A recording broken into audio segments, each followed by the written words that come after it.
Well, for me, I mean, first of all, I want to win. I want the Browns to be able to put me and us in position to win. I'm not trying to rebuild. I'm trying to win right now. We have to do, at the end of the day, what's best for us. So I think at some point this offseason, we're going to see a blockbuster trade for Browns superstar defensive end Myles Garrett. The more that I've dived into this situation and seen it from both perspectives of Garrett and the Browns organization, it feels like shipping Garrett off somewhere else to finish out his career is the best route to go. And this rumor mill surrounding the future of Garrett began to gain some traction late in December when Garrett was pretty honest about the future. He said, "I'm not trying to rebuild. I'm trying to win right now. And I want that to be apparent when the season is over and we have those discussions. I want them to be able to illustrate that for me so that can be something I can see in the near future, because that's all what we want to do." He continued and said, "I want to stay loyal to a team that showed loyalty to me and faith in me by drafting me, but we have to do at the end of the day what's best for us. So if we have the alignment where this is something that is possible in the near future, winning, going deep in the playoffs, putting a great defense out there, I think that would really keep my mind at rest and keep me settled." And honestly, this makes a ton of sense because Myles Garrett has not really had a ton of winning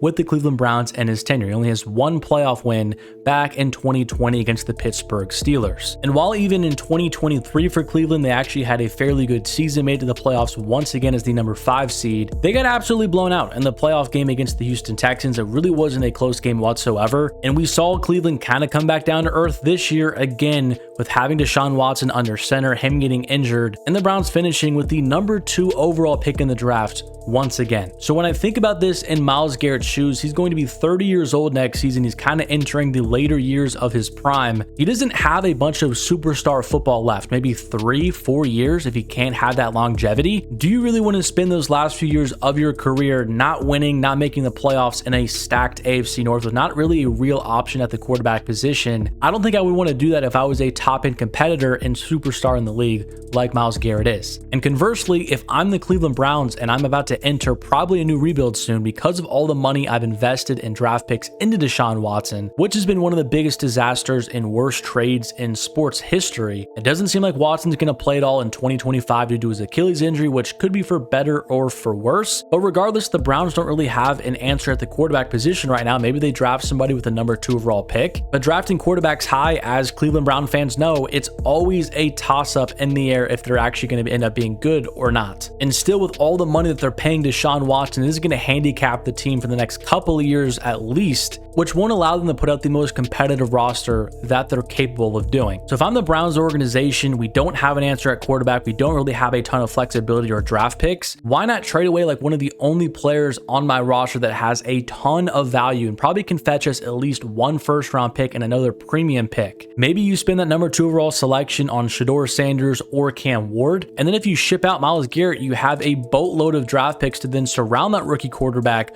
with a lot of talent that he is going to need to succeed. I think on top of that, Myles Garrett is due for a contract extension in just a couple of seasons, and players that are at the caliber of Garrett, they don't play on the last year of their deal. I mean, that's very, very rare. So I think after the 2025 season, Garrett is going to be going back to the negotiating table and wanting a long-term contract extension at his age 31 season. If you're the Browns, do you really want to pay him another 3-year, $100+ million deal, maybe even more than that, to keep him in Cleveland? There's just a lot of factors that are playing in here, and it just feels like the value and the best play for the Browns organization moving forward is to just sell Garrett while his price is the highest it's probably ever going to be at this point. And for Garrett, who is still one of the best defensive players in the entire league, he can really help a contender get over the hump. And a couple of those teams that are favored currently to land Myles Garrett are the Buffalo Bills and the Philadelphia Eagles. They both have the exact same odds to acquire him. And I think for both of these teams, the biggest missing link on their roster is just a superstar edge rusher. And Buffalo has been looking for one for a couple of years now. They signed Von Miller to that massive contract, which has turned out to be not a super good move. I know Gregory Rousseau has been really coming on the past couple of years, but he's still not at that level yet where you're going to call him a superstar elite player. And then even then, if you have Rousseau and you pair him up with Myles Garrett off the edge, that is a fantastic and one of the best in the league tandems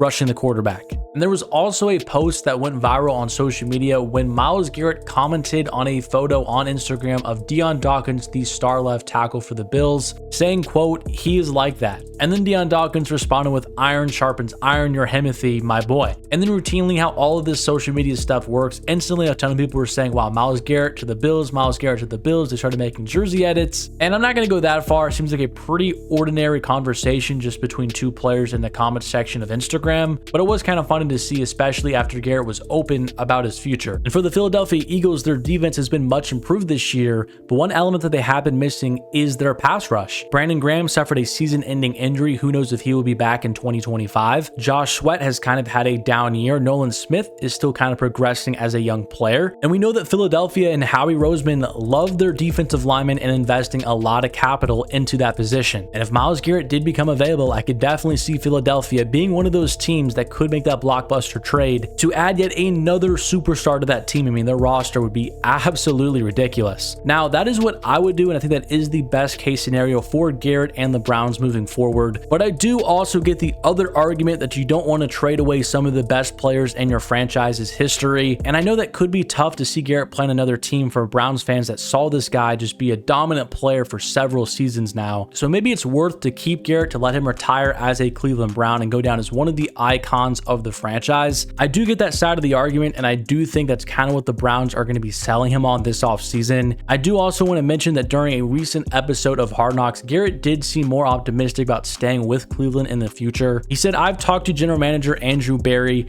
How are we going to make the most of all the talent that is here? We're closer than some may think we are." And while I do think that's a positive quote, I'm not 100% convinced that he truly means that. I mean, at the end of the day, it is a reality TV show, and Garrett said he was going to wait until the offseason to talk to Andrew Berry, not like the last couple of weeks of the regular season. So I don't think just because Garrett had this one-liner in Hard Knocks that he's guaranteed to stay with the Browns and everything's good moving forward, they're going to have a huge contract extension, etc. But I think what it does tell us is that the situation is fluid and it's not set in stone one way or the other if Garrett will be on the Browns next year or moving forward or not. I just don't see personally how the Browns become a very competitive team in the next couple of years with the Baltimore Ravens and Lamar Jackson, the Cincinnati Bengals and Joe Burrow, and then Mike Tomlin and the Steelers, who always win 9 or more games. It just seems like in a league where the quarterback position is so vital, the Browns may have the worst quarterback situation in the entire NFL. And if they're going to trot out Deshaun Watson once again or another bridge quarterback like Joe Flacco or Jameis Winston, I don't care how good the rest of the roster is, the team is not going to make the playoffs. You simply cannot survive a full season with that type of quarterback under center and expect to have real results. So I just don't see how keeping Garrett and paying him a large contract is the better route to go instead of selling high on an older player who can get you back a ton of resources